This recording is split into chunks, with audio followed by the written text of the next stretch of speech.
Saludos amigos, con ustedes una nueva entrega de consulta participativa. Y en esta ocasión muy contentos porque le habíamos anunciado en nuestra última entrega del 2020, de diciembre de 2020, que operaríamos cambio en nuestro programa. Y hemos comenzado a cumplir con esa promesa y aquí estamos en nuestro nuevo horario de los días domingo de 12 a 1 de la tarde. Este horario que hemos coordinado con el equipo de producción de Carivisión con la finalidad de que podamos compartir nuestras entregas con ustedes en un ambiente de reposo, en un ambiente de descanso y más sosegado. Saben ustedes, amigos, que transmitimos a través de Carivisión, canales 26 de Claro, Altiz, 22 de Aster y 46 de Telenor, y que también estamos en la web a través de www.carevision.online, y que, como siempre, amigos televidentes, estamos en nuestras redes sociales. Estamos en nuestro canal de YouTube Consulta Participativa, donde están colgados todos nuestros programas. También estamos en Instagram con Ricardo Oppelman. Estamos, amigos, en nuestra dirección electrónica consultaparticipativa@gmail.com, y nuestro número de contacto de WhatsApp, a través del cual ustedes pueden comunicarse con nosotros y hacernos sugerencias y fundamentalmente todas sus preguntas que serán contestadas. Saludar a toda nuestra audiencia en este 2021, en esta segunda entrega con nuestro nuevo horario, repetimos, de los días domingo de 12 a 1 de la tarde. Nosotros vamos a una pequeña pausa y retornamos de inmediato con nuestros comentarios.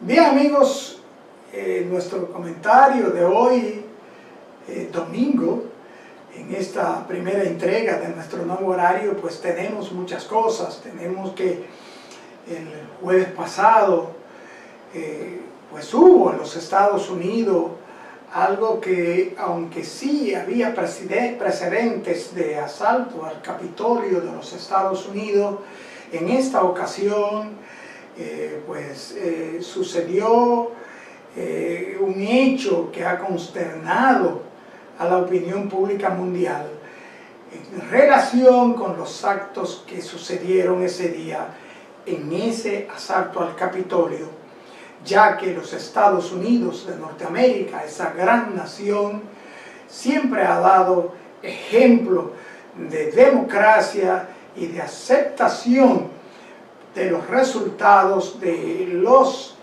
eventos, los procesos electorales. En esta oportunidad, en ese asalto del día jueves pasado, ya van 5 personas fallecidas, entre ellas un policía, una veterana del ejército, varias personas heridas. Se suspendió la cuenta de Twitter del presidente Donald Trump. Hubieron aprestos del Congreso de evocar la enmienda número 25 a fin y con la intención de que el presidente Donald Trump pues abandone el mandato presidencial antes del tiempo que manda la Constitución. También, amigo, se habló mucho de que esto eran actos de terroristas locales, palabras expresadas por el presidente entrante Joe Biden, opiniones a nivel de los gobiernos y los estados de todo el mundo sobre este hecho.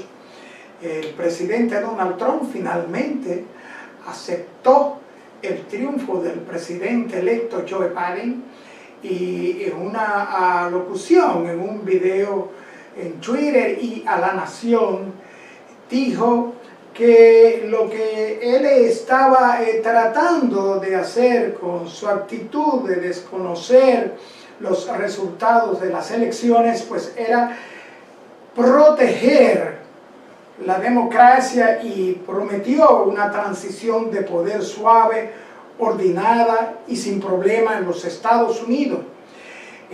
Insistió en que su única intención era asegurar la integridad del voto. Hubieron pronunciamientos de expresidentes de los Estados Unidos. Se ha dicho que la presidenta de la Cámara de Representantes, Nancy Pelosi, habría conversado de manera previa sobre la destitución del presidente Trump, y los presidentes Bill Clinton emitieron opiniones al respecto. Creo que esto tiene que llamar la atención, como lo ha hecho a toda la geografía mundial, ya que los pueblos no esperaban ni esperan de los Estados Unidos situaciones como esta. Repito, el presidente Joe Biden dijo que esto no fue un desorden, no fue una protesta, que estos manifestantes eran una turba de alborotadores, insurgentes y terroristas domésticos, y que los mismos habían sido incitados por el presidente Donald Trump. Pero qué bien que finalmente el presidente Trump pues aceptó su derrota y prometió una transición ordenada y pacífica, una transición suave, como él mismo le llamó. Y el día viernes pasado el Poder Ejecutivo, amigos televidentes, suavizó, por así llamarlo, el estado de las restricciones y el toque de queda en la República Dominicana.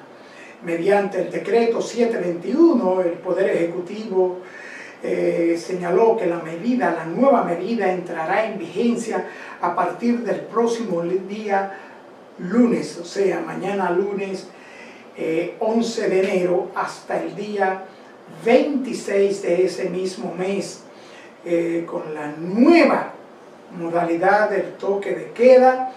Los días de lunes a viernes, sean feriados o no, el toque de queda será de 5 p.m.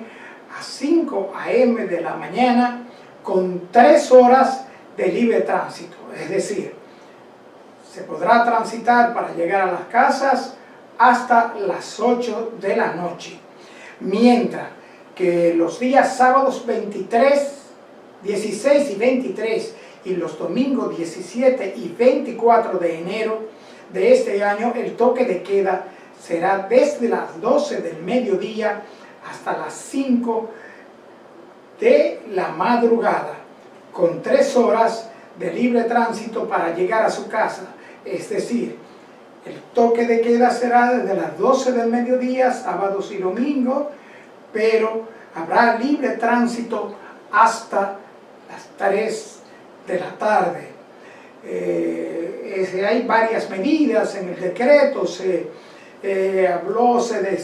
dispuso que el 40% de los empleados públicos pues comenzarán a laborar a través del teletrabajo, así como los bares, tiendas de ventas de bebidas alcohólicas y colmadones no podrán, a partir del día 11 y hasta el día 26 de enero, admitir clientes en sus instalaciones y el consumo de bebidas alcohólicas. Los restaurantes tendrán permitido laborar con un 50% de su capacidad, pero no pueden exceder las 6 personas por mesa.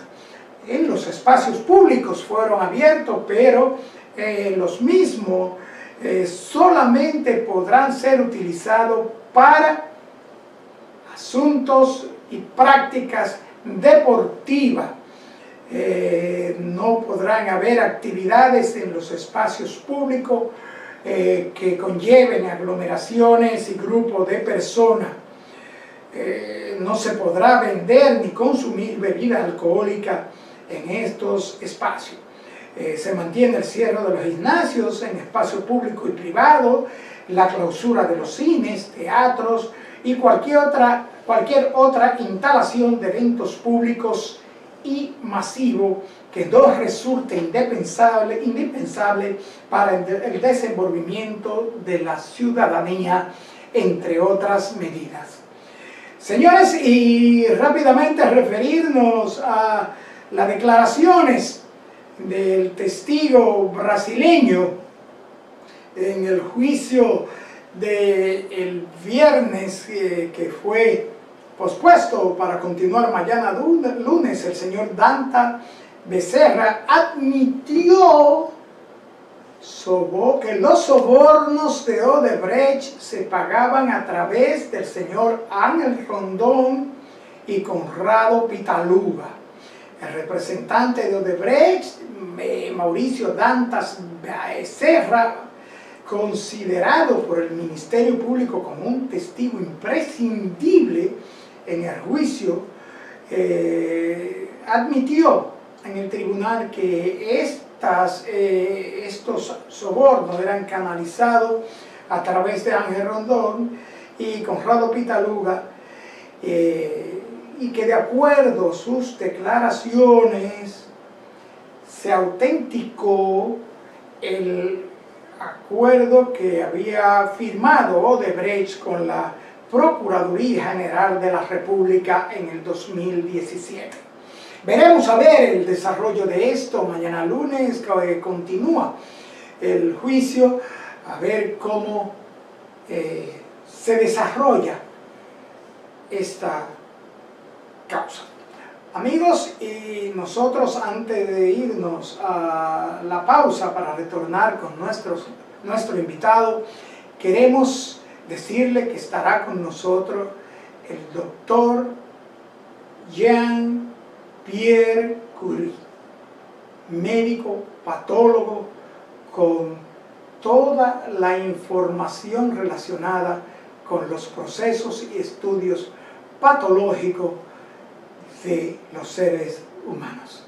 Nosotros vamos a una pequeña pausa y retornamos con nuestro invitado.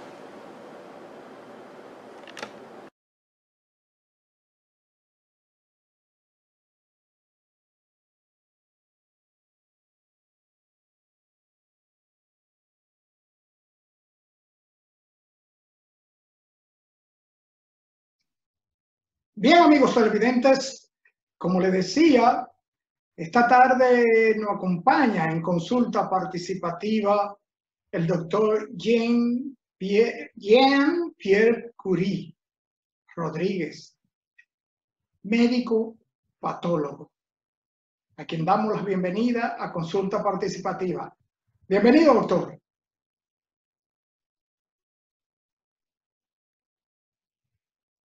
Es un placer para mí estar presente con ustedes en esta tarde y contento de poder participar en su visto programa y quizás dar un poquito de luz a algunas cosas que son de interés en esa área de la medicina, que es como es la anatomía patológica. Sí, doctor, sí, a propósito, hemos comentado de su participación en consulta participativa y ciertamente hay muchas preguntas, muchas interrogantes, e inclusive alguien me señaló, qué bueno que estás llevando a un patólogo y de esa categoría al programa. Y vamos a entrar en materia de una vez, doctor. Sí. La patología, descríbamela. Bueno, es la rama de la medicina que estudia desde el punto de vista morfológico las enfermedades que se producen en los seres humanos, ya sea estas inflamatorias o tumorales. Y dentro de las tumorales, los tumores benignos o los tumores malignos. Los tumores malignos son lo que llamamos el cáncer, básicamente. Se hacen estudios macroscópicos de los tejidos y órganos y microscópicos a través de un proceso que nos lleva a ver las muestras en el microscopio. Bien. Doctor, estas preguntas, tengo tantas preguntas y muchas repetidas. Patología, perfecto. Usted no lo ha descrito. Pero laboratorios, hay muchos laboratorios. Las personas, los laboratorios que más conocen son los laboratorios de análisis rutinarios, pero laboratorios patológicos. Tenemos entendido que usted es el gerente del laboratorio de patología de Sedima. ¿Qué es un laboratorio patológico, de patología?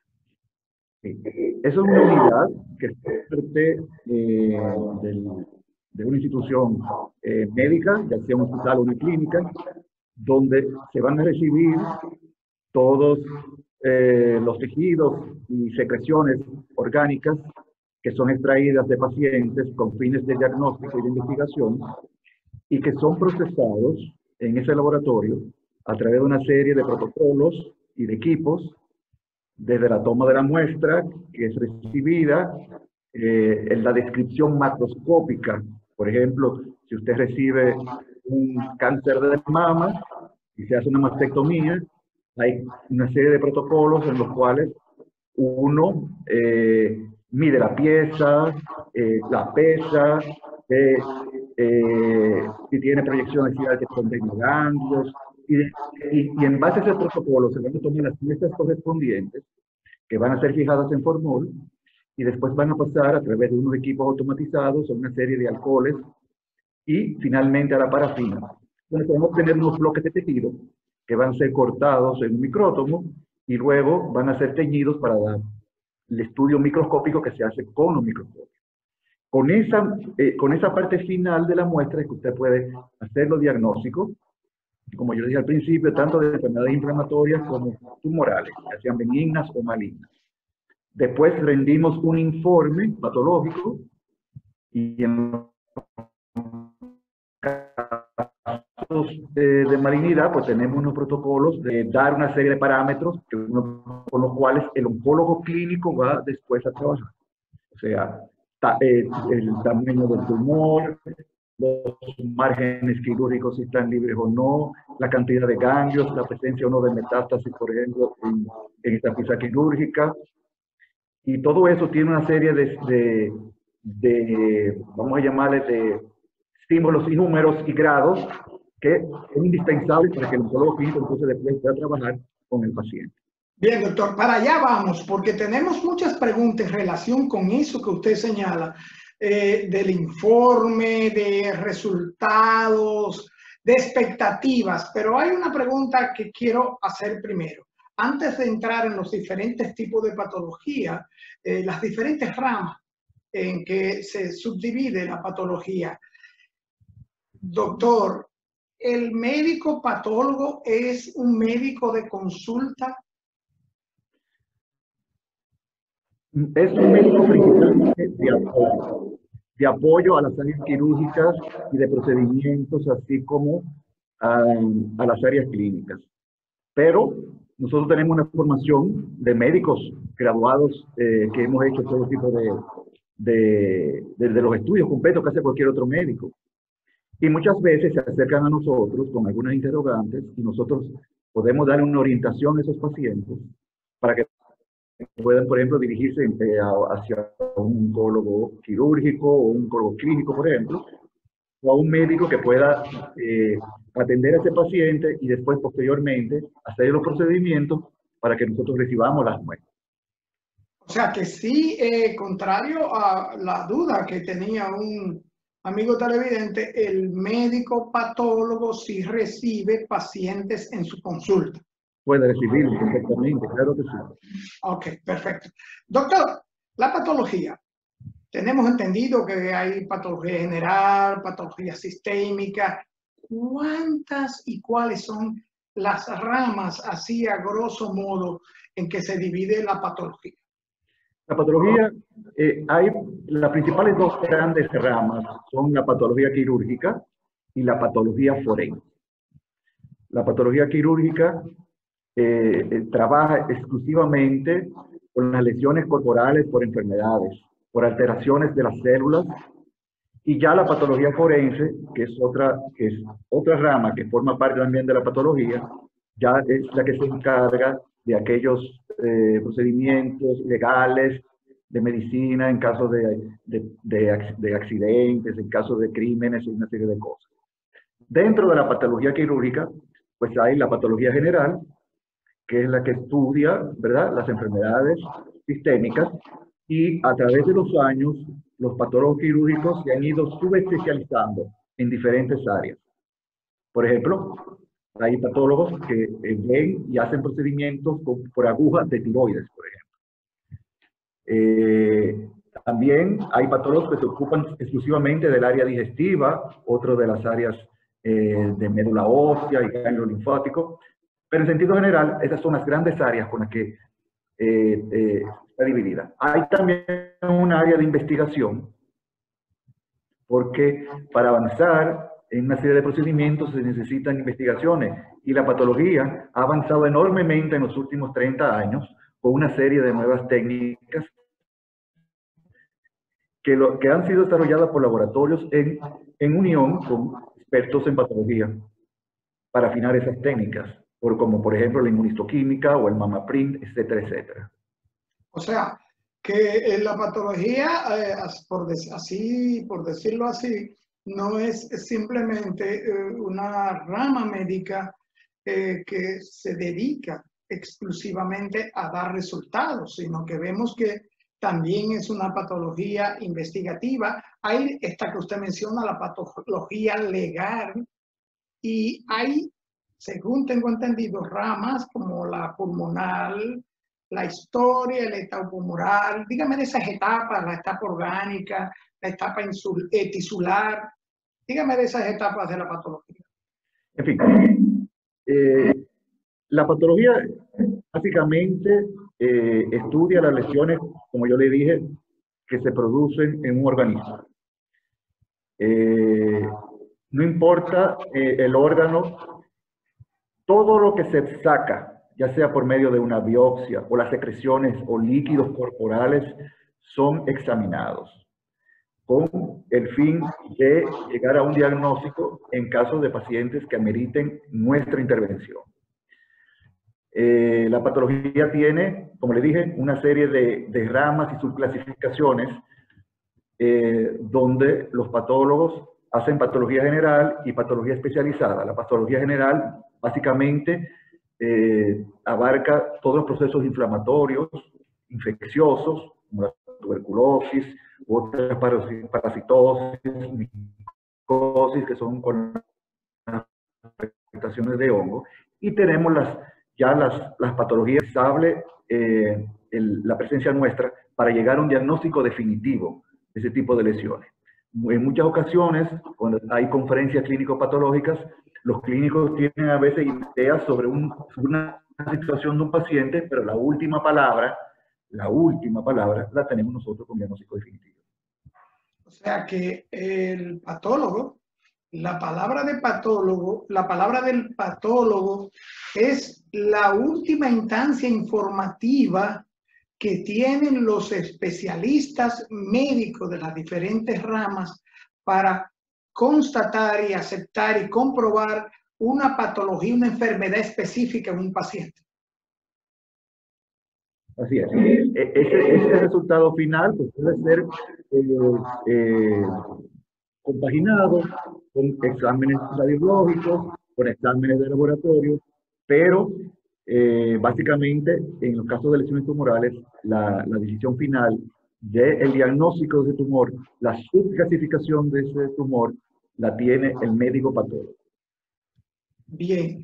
Doctor, la etapa etiológica, porque tenemos, como decíamos, la etapa humoral, etapa orgánica, etapa tisular, etapa molecular, la etapa etiológica. Bien, nosotros tenemos muestras que son recibidas en los laboratorios para nosotros establecer la etiología de una serie de enfermedades. Si estas enfermedades son inflamatorias o si son tumorales. Y las inflamatorias, dentro de nuestros conocimientos, podemos darle una visión al médico tratante de qué tipo de enfermedad. Usted puede, por ejemplo, le pueden hacer a un paciente una biopsia por aguja de pulmón y un paciente donde las imágenes radiológicas puedan pensar que se puede tratar de una enfermedad infecciosa como la tuberculosis o de una lesión tumoral, y gracias a esa muestra nosotros podemos de ser un diagnóstico decirle, mire, se trata de una neumonía granulomatosa, tuberculoide, en ese tipo de pacientes. Entonces, muchas de esas etiologías son afinadas por nosotros en nuestros diagnósticos. Bien, doctor, ¿podemos decir que la patología y la nosología es lo mismo, o no? Bueno, la patología estudia los aspectos orgánicos de un paciente en sentido general. Ya los aspectos nosológicos abarcan otras áreas que son más clínicas. Pero yo pienso que un buen patólogo debe saber mucho también de clínica, de dónde encontrarla, dónde buscarla, en qué edad se produce. O sea que todas esas áreas son complementarias unas a otras para uno tener un buen diagnóstico para beneficio del paciente. Doctor, tenemos un montón de preguntas que realmente, aunque la estuvimos coordinando, son muy científicas, muy técnicas. Parece ser que tenemos profesionales también interesados en la respuesta del doctor Curie. Doctor, hay una pregunta que coincidió con 3 amigos televidentes. Quiere que usted describa qué es un estudio anatomopatológico. Esto, doctor, después de la pausa. Doctor, antes de irnos a la pausa, le decía que tengo tantas preguntas que coordinarlas ha sido tedioso. Hay muchas personas interesadas en sus respuestas, doctor, y le dejaba la pregunta de un amigo, 3 que coincidieron en que es un estudio que describa un estudio anatomopatológico. Perfecto. Por ejemplo, un paciente que se le extirpe, por ejemplo, que a mí me gusta dar muchos ejemplos para que las personas puedan entender de una manera llana y sencilla. Una persona que tenga cálculos en la vesícula biliar. Esta paciente es sometida a una cirugía laparoscópica, se le extrae la vesícula biliar y es enviada al laboratorio de patología. Nosotros tenemos 2 partes que hacer en ese estudio anatomopatológico. Primero, el estudio macroscópico de la lesión. Nosotros recibimos la vesícula biliar, la medimos, la seccionamos, vemos el contenido que está en el interior de la vesícula, cómo es esa bilis, si es una bilis acuosa, si es una bilis mucoidea. Vemos la presencia o no de estructuras litiásicas, o sea, de los cálculos o de bilinato. Medimos las paredes de la vesícula y si hay alguna lesión o pólipo en la mucosa de esa vesícula. Tomamos las muestras representativas según los protocolos que nos son enseñados. Se toman muestras del cuerpo de la vesícula, del fondo vesicular y del cuello de la vesícula. Y después, ese tejido es puesto en casetes que van a ser procesados a través de una serie de alcoholes en una máquina que se llama procesador de tejidos. Es una especie de robot que va a pasar todos esos casos identificados previamente en sus casetes respectivos a través de una serie de alcoholes y solventes que van a poner la pieza óptima para finalmente ser puestas en parafina y hacer los bloques que serán cortados a través de un aparato de micrótomo que corta esas estructuras, esos bloques en micrones de 3 a 4 micras. Después eso será puesto en laminillas que serán coloreadas, montadas, y después vendrá la segunda parte de ese estudio anatomopatológico, que es ya la parte microscópica. En esa parte microscópica, por ejemplo, de esa vesícula que yo le digo, si hay una inflamación aguda, si es una inflamación subaguda, si es una inflamación crónica, si hay alguna otra lesión que pudiera parecer tumoral. Muchas veces hay diagnósticos que se hacen que no se estaban esperando. O sea, muchas veces hemos tenido lesiones en la vesícula donde están todas las manifestaciones clínicas de una policistitis, que es la inflamación de la vesícula, pero cuando nosotros hacemos los estudios nos damos cuenta de que tiene un tumor maligno que está produciendo, desencadenando esa inflamación, que es la que está despertando las sospechas en ese paciente. Y entonces cuando sucede eso, pues nosotros hacemos ya la parte también que es relativa al cáncer, la extensión de ese tumor, cuánto infiltra, qué tan lejos está de los bordes quirúrgicos, qué tan lejos está del colédoco, etcétera, etcétera.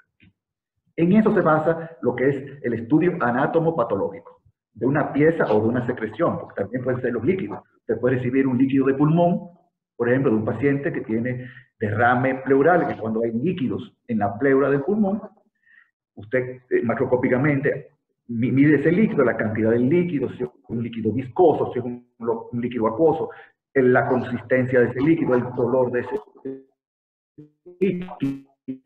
Todo eso se describe en un informe de patología. Después se centrifuga, si se puede hacer un bloque celular, se hace también, y después eso, se hacen extendidos, que son teñidos, y nosotros vemos ahí si ese líquido es inflamatorio, de manera aguda, si tiene muchos neutrófilos, si es crónico a través de los monocitos, si hay células atípicas o células malignas.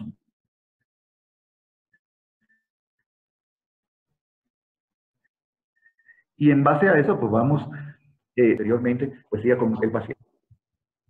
Bien, doctor, antes de entrar en una parte que yo estoy ansioso por entrar, vamos a hablar de algo que para las damas, las mujeres, es tan importante y tan lacerante a la vez, que es el asunto del cáncer de mama y los estudios histoquímicos.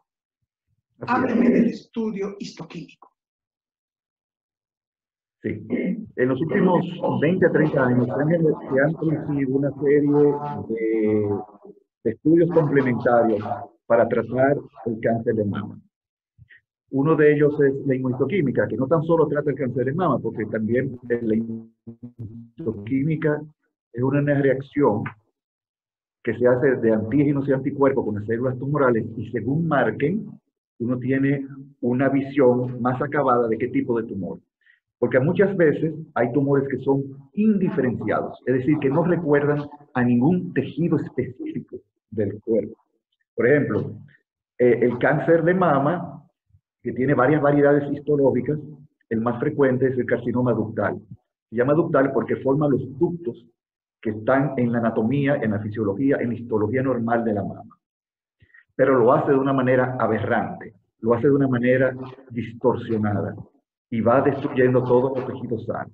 Entonces, estos estudios de inmunohistoquímica nos permiten detectar si el tumor es sensible a una serie de antígenos y anticuerpos. Por ejemplo, si es sensible a los estrógenos, si es sensible a la progesterona, si es positivo o no al Herceptin. Porque dentro del tratamiento que se le va a dar a esta paciente posteriormente, como es la quimioterapia, también se da un tratamiento hormonal, dependiendo de si ese tumor responde o no a estrógenos, progesterona y Herceptin, se da o no una serie de medicamentos hormonales que van a ayudar al tratamiento de esa paciente. Por eso que es vital que toda paciente que sea diagnosticada con cáncer de mama se le hagan esos estudios de inmunohistoquímica, porque parte del tratamiento dependerá de esa evaluación por inmunohistoquímica. ¿Cuán certero? Porque en el proceso del estudio histoquímico hay, según tengo entendido, una serie de químicos y reactivos. ¿Cuán certero en un informe de estudio patológico histoquímico se puede estar o no con relación a la selección por el diagnóstico del estudio del tratamiento adecuado para tal paciente? Sí, en los buenos laboratorios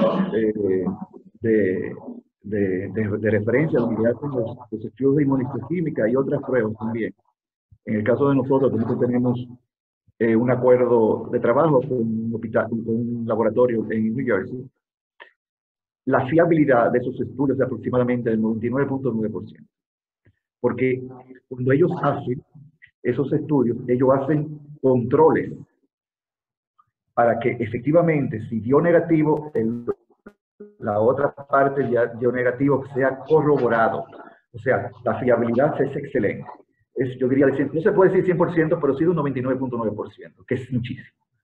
Y son laboratorios que tienen ya un posicionamiento en los Estados Unidos y que tienen controles muy estrictos y protocolos de diagnóstico y que son aprobados, muchos de ellos por la FDA. Esto es lo que le dice al oncólogo si va a proceder con quimioterapia, si va a proceder con radioterapia, si va a proceder, cuántos procedimientos hay para el tratamiento del cáncer y se pueden aplicar como resultado de los estudios histoquímicos. Exactamente, como usted bien ha dicho, está la parte de la quimioterapia, está también las radiaciones que se dan en algunos casos y también el tratamiento hormonal que va a favorecer mucho a la paciente cuando el tumor sea sensible a esas hormonas. Eso básicamente es con lo que a través de ese estudio de inmunohistoquímica podemos establecer para beneficio del tratamiento posterior a esa paciente. Por supuesto que mientras más pequeños son los tumores y más temprano se diagnostican, mucho mejores esas son las expectativas de vida para la paciente. O sea que dentro de estos estudios histoquímicos están las pruebas HR2, o sea, hay diferentes pruebas. Esta prueba HR2 que nos llamó mucho la atención, ¿qué es lo que determina esta prueba? ¿Qué se detecta, qué se diagnostica con esta prueba?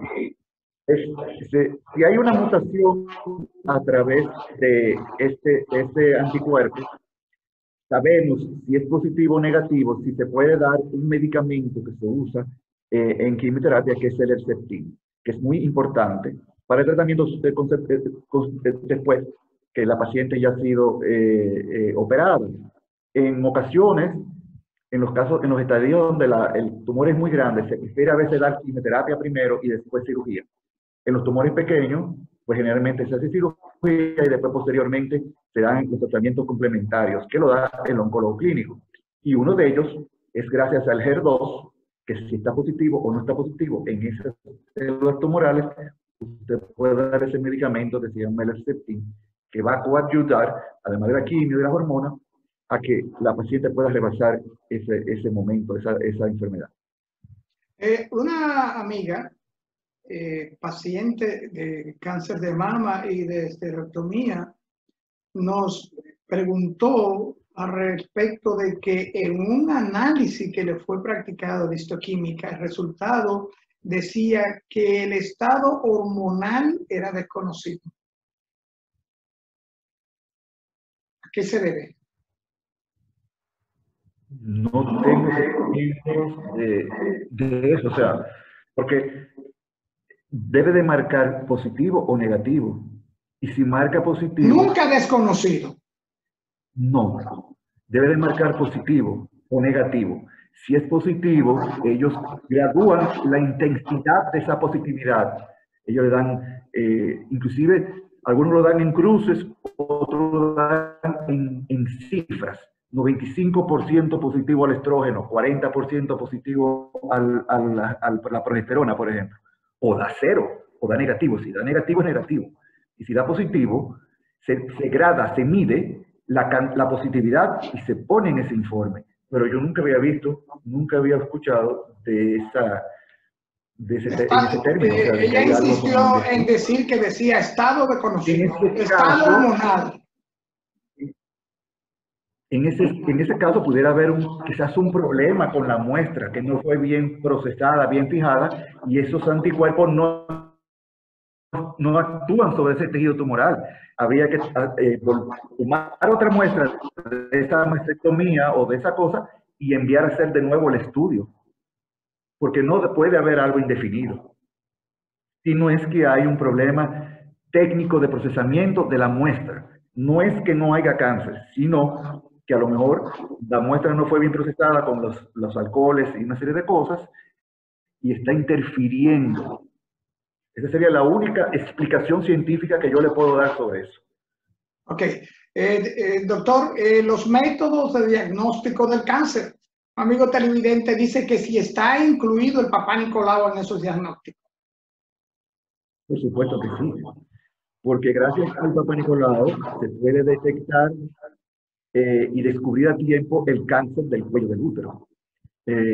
A los países desarrollados prácticamente el cáncer del cuello uterino ha desaparecido, porque la mujer tiene acceso a hacerse esa prueba de manera rutinaria una vez al año, y esa prueba, esa toma de muestra que se hace en el canal entre el endocervio y el exocervio del cuello uterino, nos permite a nosotros determinar si esa paciente tiene una lesión premaligna o maligna del cuello del útero. En los países subdesarrollados, hace muchos años, porque ya la situación ha mejorado mucho, en los países subdesarrollados había un porciento altísimo de mujeres que fallecían por el cáncer del cuello uterino, cuando con una simple muestra de Papá Nicolau nosotros podemos hacer un diagnóstico acabado que va a salvar a esa paciente. Por eso es que es tan importante que toda paciente sexualmente activa deba realizarse por una vez al año un Papá Nicolau, que es lo mismo que el prótesis cérvico-vaginal, es la misma cosa. Doctor, antes de que se nos acabe el tiempo, tenemos varias preguntas y quiero decirle, patología, médicos, patólogos y virus, coronavirus. Bueno, el coronavirus es algo nuevo, pero ya gracias a algunos médicos patólogos en Italia, que como usted sabe, cuando llegó la enfermedad a Europa, Italia fue el primer país que recibió y que tuvo en la primera ola un impacto devastador con la cantidad de enfermos y de pacientes fallecidos.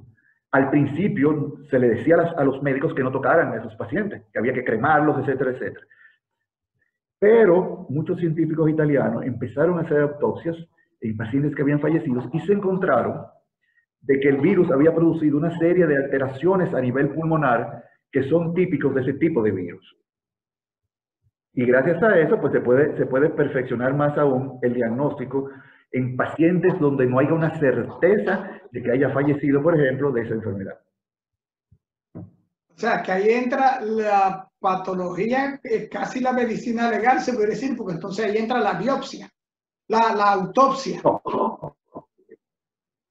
Sí, porque efectivamente, dentro de la patología quirúrgica, ocasionalmente se hacen autopsias cuando el paciente no se llega a determinar la causa de una muerte y hay sospecha de una enfermedad que ni a través de los medios clínicos, radiológicos, tomográficos, de laboratorio, no se llega a hacer un diagnóstico y el paciente fallece. En ese caso, con la autorización de los familiares, se puede hacer una autopsia científica, no médico-legal, porque el patólogo quirúrgico no tiene ninguna competencia médico-legal. Son dos especialidades diferentes. Pues ahí se evalúa todos los órganos vitales de ese paciente y se puede llegar a un diagnóstico en la mayoría de los casos. Bien. Claro. Dígame, doctor, dígame. Bueno, prácticamente ya las autopsias científicas son menos que al principio del siglo pasado, porque la tecnología ha avanzado tanto que cuando un paciente llega a un estadio final por una enfermedad, ya se sabe su diagnóstico. ¿Usted me entiende? Bien, doctor, se nos fue media hora de programa, así por así. Quiero agradecerle infinitamente, doctor, este tiempo que usted ha sacado dentro de su apretada agenda para hablar con los amigos televidentes de Consulta Participativa. Además, está decirle que las puertas están abiertas.